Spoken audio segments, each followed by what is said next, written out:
Hey, what if I told you that your biggest business challenge is not needing to work on your weaknesses, but rather learn how to play better to your strengths? Whether you're a tech digital innovator, whether you are a seasoned business owner or a budding entrepreneur, right? The secret to unstoppable success might be hiding in plain sight for you. Today, we're going to be diving into the power of strength-based leadership and strategic team building. So buckle up. This episode of Own the Exit could be a game changer for your business.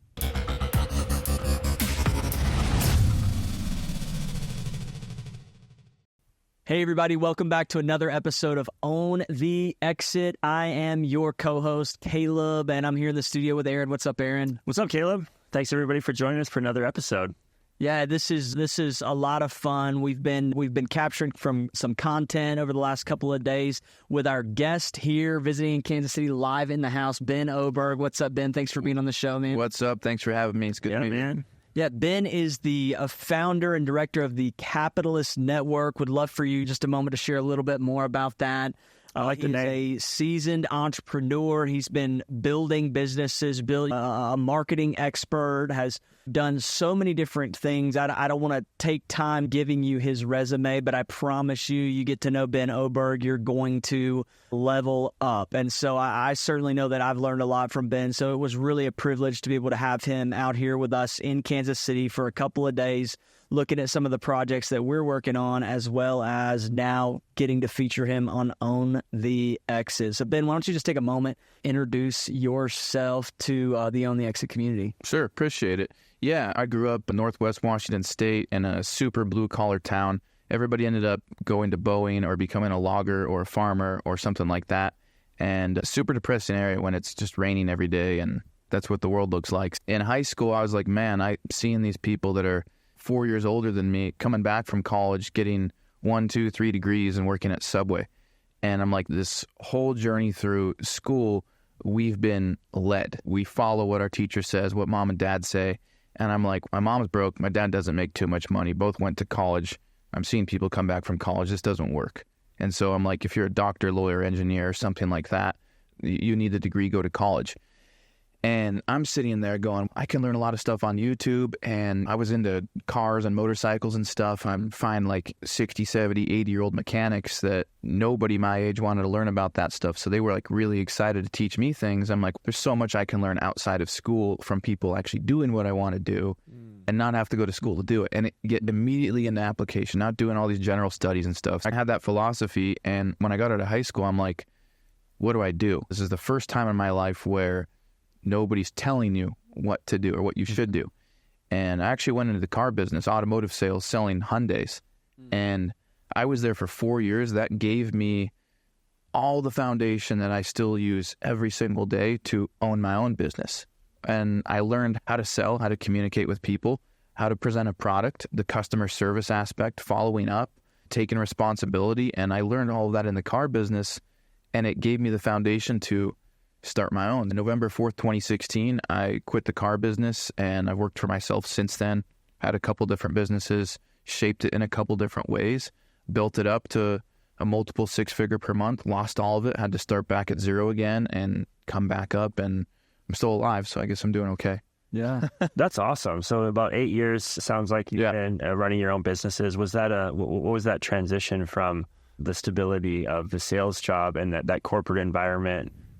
Did you always know that was a temporary position that you were going to leverage? What did that look as you jumped into starting your first business? Yeah, the first 2 years in the car business were fun, new, exciting. I really liked it. I remember looking at like on Google, what's the average car salesman make in America? And at that time it was $43,000 a year, sell 8 cars a month.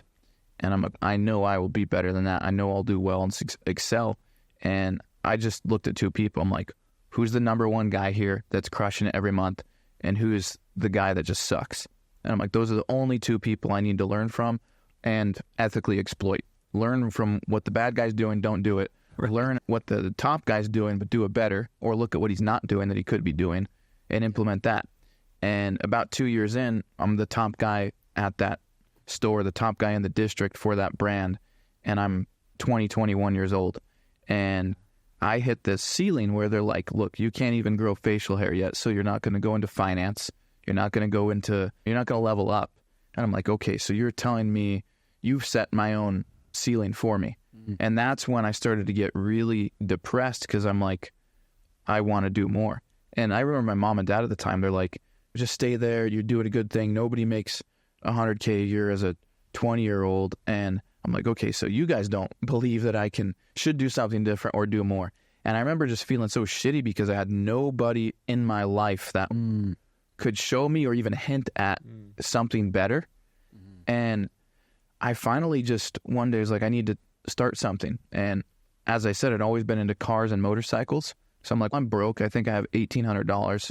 So what can I do with that? And I wanted to build cars. Like, you can't build cars with $1,800 of investment capital.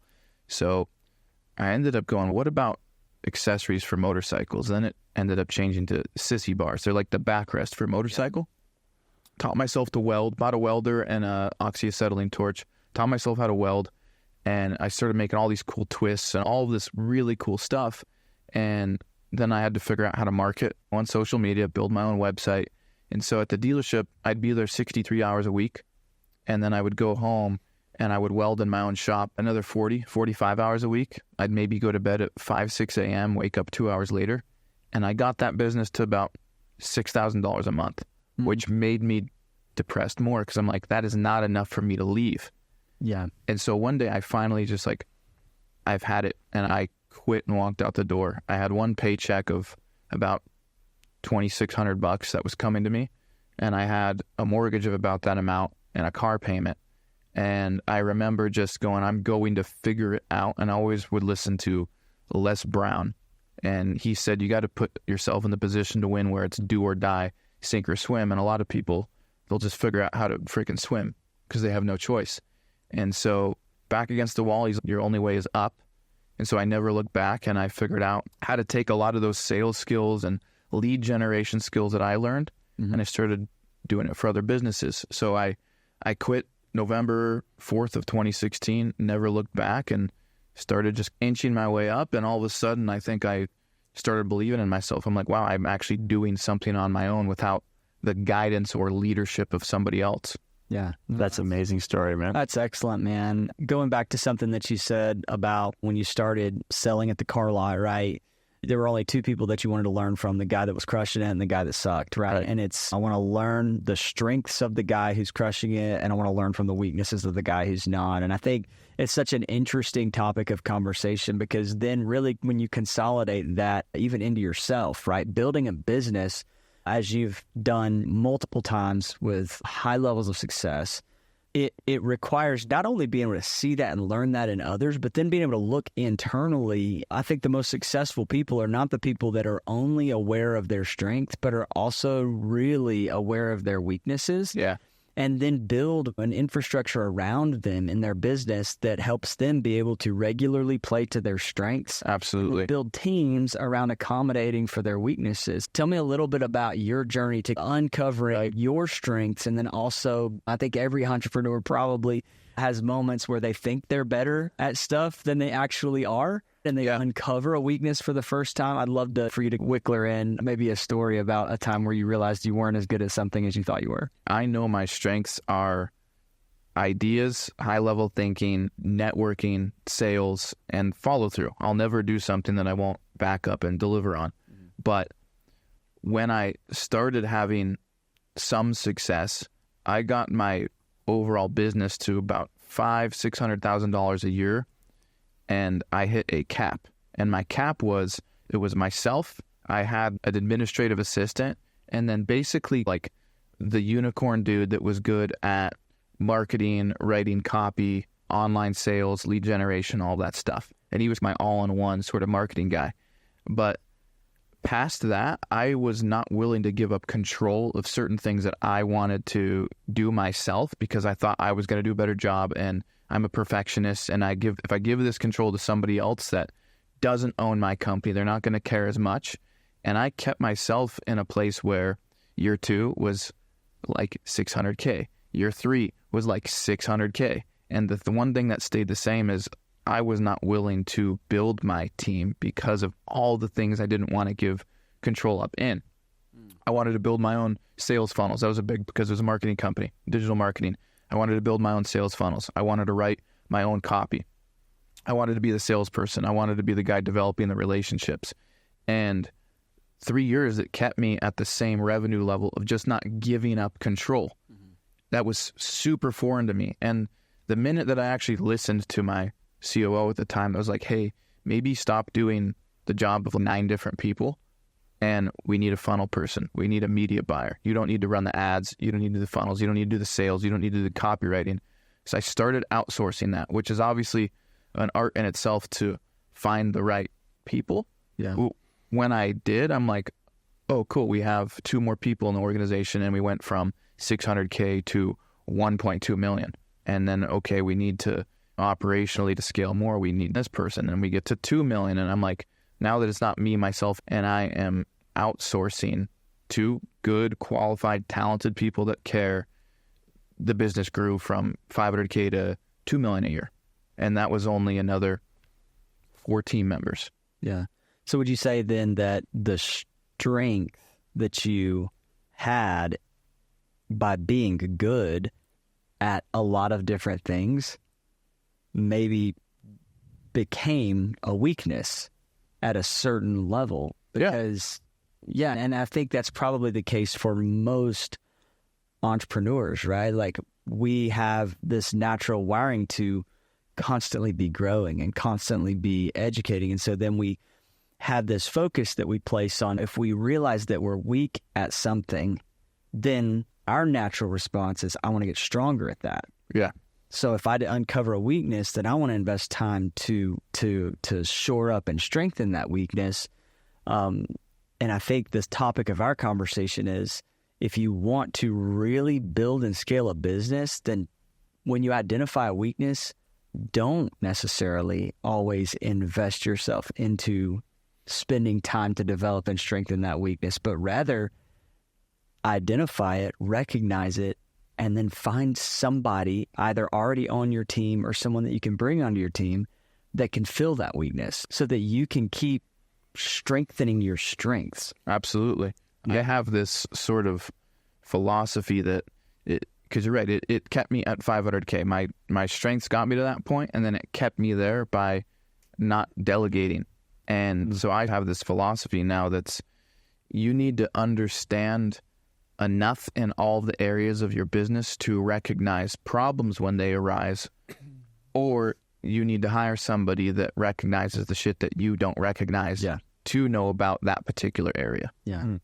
So there's like this myth around well-rounded leaderships, right? Yeah. It's like, what does it mean to be a well-rounded leader? Nobody's great at everything. And even if you are, It limits you. Absolutely. it's out too, a lot of it is emotional. Yeah. Because it's, you even made a comment of you launched out in business, and then there was a point where you started believing in yourself. Yeah.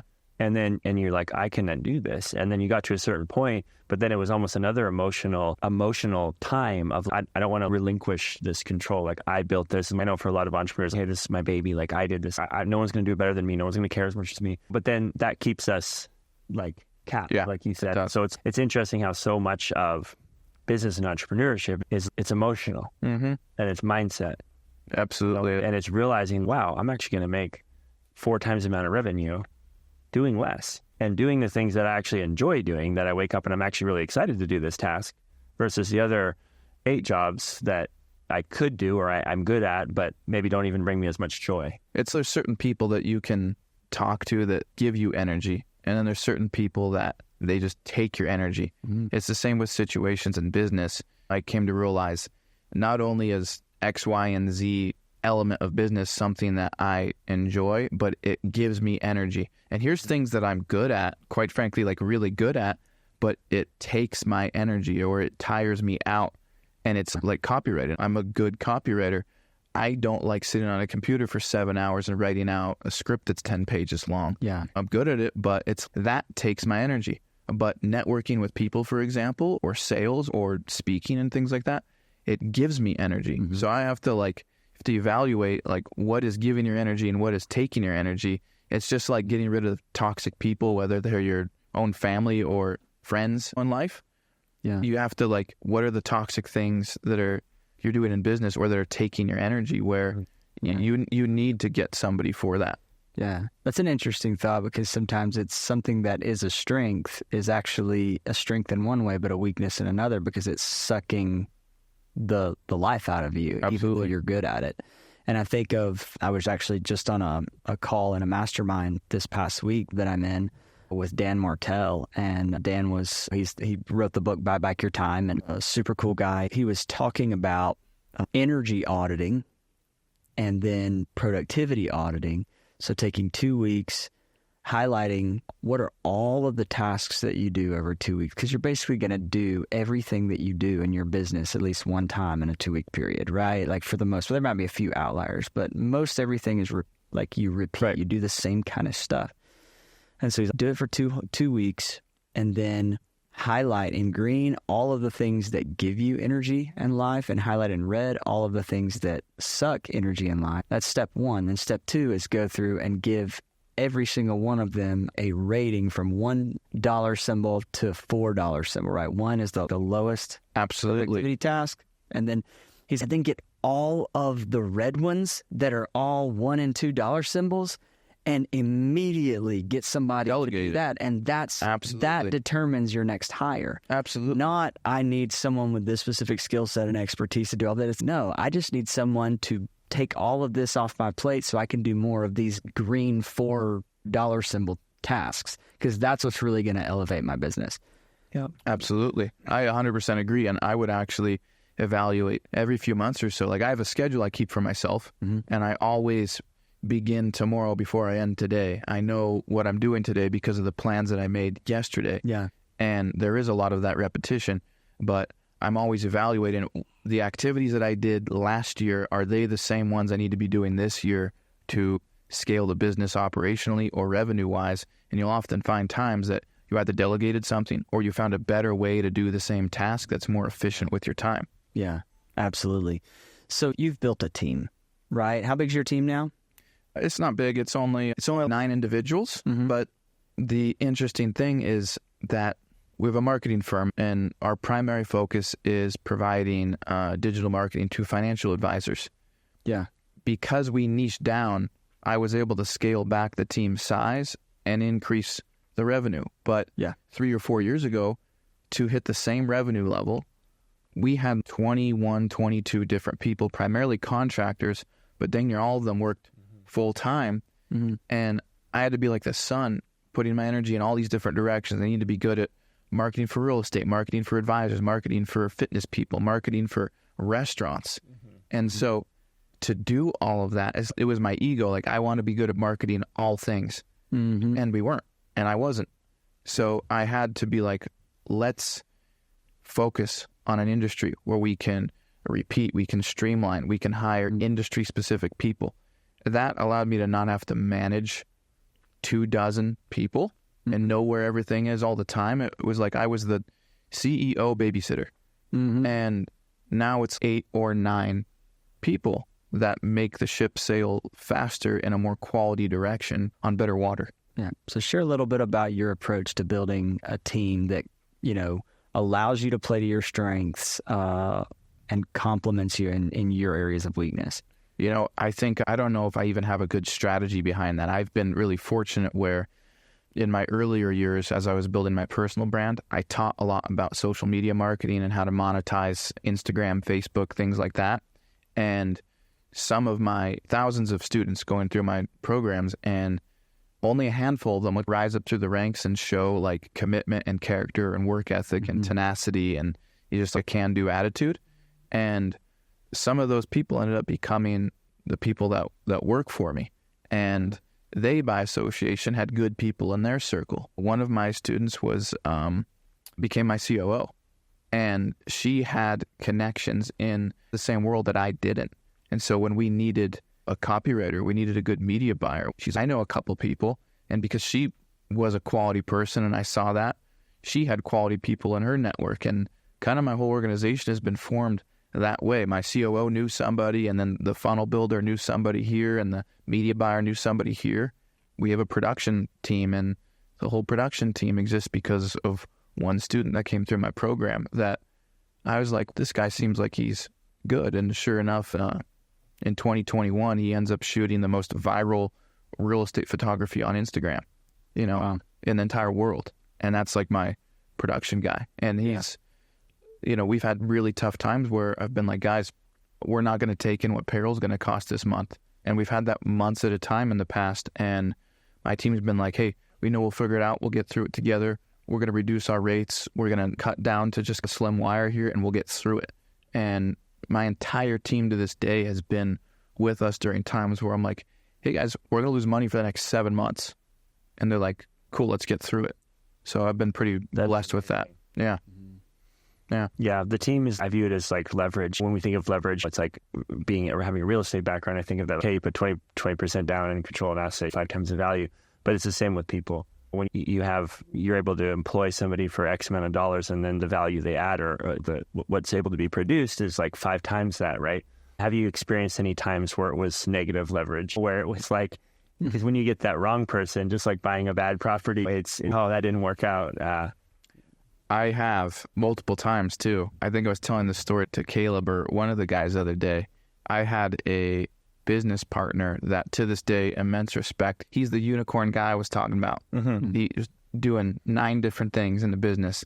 And we were running a marketing agency together. And we were probably doing $150,000 to $200,000 a month. And we didn't see eye to eye on certain things. And there were certain things that were like his side of stuff to do that I felt like weren't being addressed. And I finally reached the point where I thought the business was suffering. And I'm like, we need to cease partnership. And the next 2 years that followed that were way worse in every aspect possible than the problems I had dealt with at that time. We spiraled into a direction where we cut the cord, ceased that partnership, but to find the people to replace him was like we had all these projects and all these different marketing campaigns, and I was fighting to find people to complete those projects and simultaneously taking on the risk of it not being the right person. So we had 3 copywriters that we rolled through that cost us retention on clients. We lost a lot of clients. We had a media buyer that 3 times didn't know how to generate quality leads with those particular clients. And so we battled that out. We had a COO and a CMO that wouldn't take the level of accountability that they need to in that position, especially when they're getting paid what they're getting paid. And by the time we put that glue back together and had that team in place, it was reputation damage and risk mitigation and recovering clients and then replacing all the ones that we lost. That was another 1.5 years of recovery to finally go, okay, now we have the team and we're no longer paying for mistakes from 2-3 years ago. Yeah. Wow.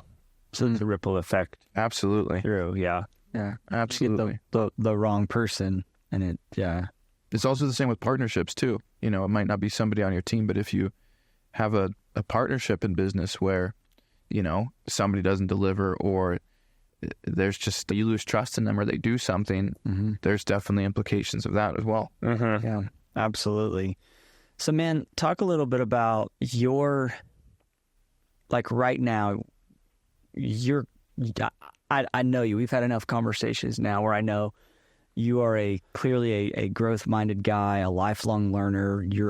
Give us one way that you're currently working on strengthening an area that's already a strength in your business.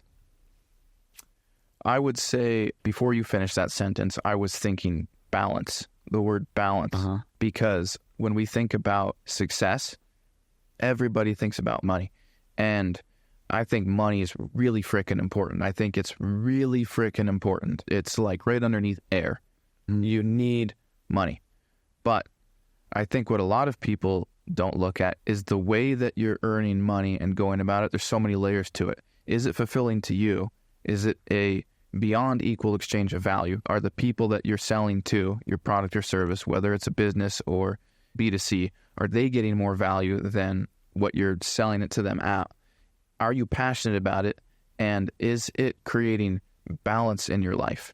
Because it's not just the money. There's a lot of people that have millions of dollars and they're 345 pounds and they have a heart attack every other month. It's, do you have a balanced relationship? Is your relationship with your boyfriend or girlfriend or husband or wife getting the time that it needs and intentional time? Is your mind always on business? Do you have an off switch where you can go, okay, I got everything done and now it's family time? If you have kids or pets, are they getting neglected, or are they getting like the love and attention that they need? Are you putting time into your mental health? Do you understand that stress doesn't necessarily manifest in knowing that you're stressed? It can appear in other ways that you're not even aware of. Is your physical health okay? Are you eating healthy things? And that 2-3 years ago was not my ultimate strength. It became a strength a lot more recently, but it became a strength by knowing what it's like to not be balanced in a relationship, or being like, yeah, sorry, babe, I have literally 709 Zoom meetings this year. And finding balance through going through traumas or hardships was the hard way of me learning more about how important balance is in business and just life in general. Yeah. So good, man. So good. It was such a great conversation. We're here at the end of the show, and we typically like to ask a few kind of questions called the exit round. Okay. And so we like to be trendy, and we always ask this one: what is your all-time favorite business book? Probably Rich Dad, Poor Dad. Oh, yeah. That's a classic. We get that about 50% of the time. I bet. I bet, being cliche. Yeah. That's one of mine too.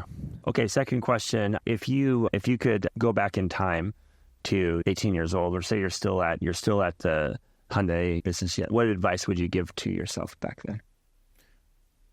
And I think this is something that I maybe knew back then, had a good grasp of, but it's that you're responsible for your own success. You don't deserve handouts. You don't deserve help. If you get it, great. Don't expect to get handouts from other people. Don't expect some crystal ball to make stuff work. Don't expect that you're entitled to anything. Work your face off. Work your ass off, and be intentional about everything. And you have to believe in yourself, because unless you're fortunate to have a really supportive family and friends and whatever, there's going to be a million times when you have nobody else but yourself and nobody believes in you but you. You just have to know that, be okay with it, and get to work. Yeah. That's so good. So good. All right, next question. What's one thing you wish you could do more of, but your business commitments hold you back? That's a really good one. One thing, only one. Oh my gosh, I've got a list of those. I started everything I do just so I could build cars. That was it. When I went to try to build cars directly, I found myself building things for other people. And then when I wanted to do something for myself, I'm like, I'm tired.